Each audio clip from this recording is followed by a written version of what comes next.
teman-teman semua, pernah dengar istilah wawasan kebangsaan? Atau sudah pernah dengar tapi belum tahu artinya? Secara garis besar, wawasan kebangsaan adalah cara pandang bangsa Indonesia dalam rangka mengelola kehidupan berbangsa dan bernegara yang dilandasi oleh jati diri bangsa dan kesadaran terhadap sistem nasional yang bersumber dari Pancasila, Undang-Undang Dasar tahun 1945, Negara Kesatuan Republik Indonesia, dan Bhinneka Tunggal Ika. Wah, kok panjang amat sih? Tenang, video ini akan menjelaskan lebih jauh tentang wawasan kebangsaan, pergerakan kemerdekaan Indonesia, konsensus dasar, dan berbagai elemen lain yang menjadi dasar wawasan kebangsaan Indonesia yang kita kenal sekarang. Proklamasi kami, bangsa Indonesia, dengan ini menyatakan kemerdekaan Indonesia atas nama bangsa Indonesia Soekarno-Hatta. Sejarah lagi. Eits, tunggu dulu.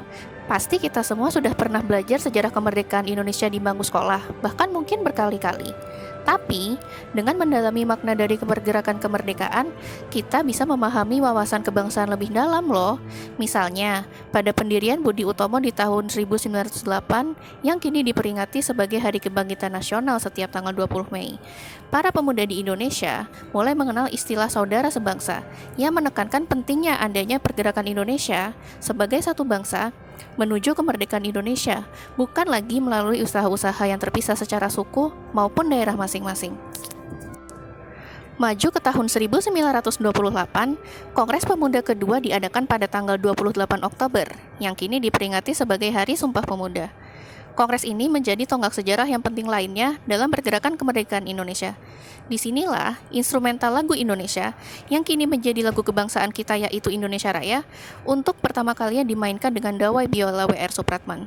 Lagu Indonesia Raya, bersama dengan bahasa Indonesia, bendera merah putih, dan Garuda Pancasila, menjadi simbol kedaulatan dan kehormatan negara kita. Pun dalam pembahasan proklamasi menjelang 17 Agustus 1945, tokoh-tokoh kemerdekaan pun sepakat bahwa cukup Insinyur Soekarno dan Muhammad Hatta yang menjadi perwakilan seluruh bangsa Indonesia dalam penandatanganan proklamasi. Hal ini menggambarkan persamaan pandangan para pendiri bangsa dalam mendahulukan kepentingan bersama bangsa Indonesia di atas kepentingan golongan tertentu. Indonesia memiliki 4 elemen konsensus dasar berbangsa dan bernegara, yaitu Pancasila, Undang-Undang Dasar 1945, Bhinneka Tunggal Ika, dan NKRI. Pancasila hadir dari struktur sosial dan kerohanian asli bangsa Indonesia, dan Pancasila pun menjadi dasar ideologi, pandangan hidup bangsa, dan sumber dari segala hukum di Indonesia. Kemudian, Undang-Undang Dasar 1945 juga tersusun setelah melewati proses yang cukup panjang. Naskah Undang-Undang Dasar mulai dirancang pada tanggal 29 Mei hingga 16 Juli 1945. Satu hari setelah pelaksanaan proklamasi, Undang-Undang Dasar pun diresmikan.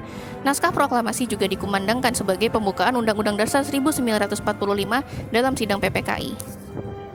Sementara itu, makna awal dari Bhinneka Tunggal Ika sendiri datang dari pemahaman tentang kepercayaan dan keanekaragaman kepercayaan pada masa Kerajaan Majapahit. Bagi bangsa Indonesia, makna tersebut diperluas dan tidak lagi terbatas pada kepercayaan saja, namun juga dalam perbedaan suku, bahasa, budaya, dan ras. Bhinneka Tunggal Ika menjadi semboyan yang menunjukkan bahwa keragaman warga negara Indonesia justru menjadikan kita bangsa yang besar dan saling menghormati serta melindungi, dan bukan sebagai ancaman dari persatuan bangsa. Pada akhirnya, Negara Kesatuan Republik Indonesia sendiri merupakan hasil dari semua peristiwa yang berujung pada proklamasi kemerdekaan pada 17 Agustus 1945.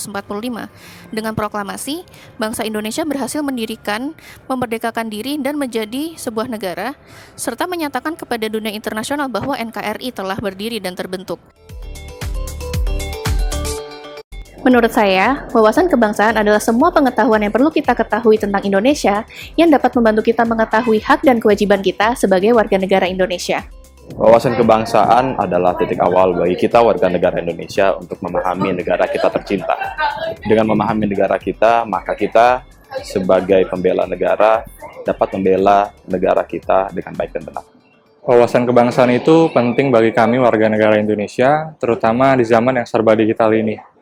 Karena hal tersebut merupakan pegangan bagi kami agar tetap membela dan mencintai NKRI dan tidak termakan isu yang tidak benar. Menurut saya, wawasan kebangsaan dapat menjadi dasar bagi seluruh warga negara Indonesia dalam membentuk sikap, tindakan, dan perilaku agar bangsa Indonesia dapat mengatasi berbagai ancaman dari luar.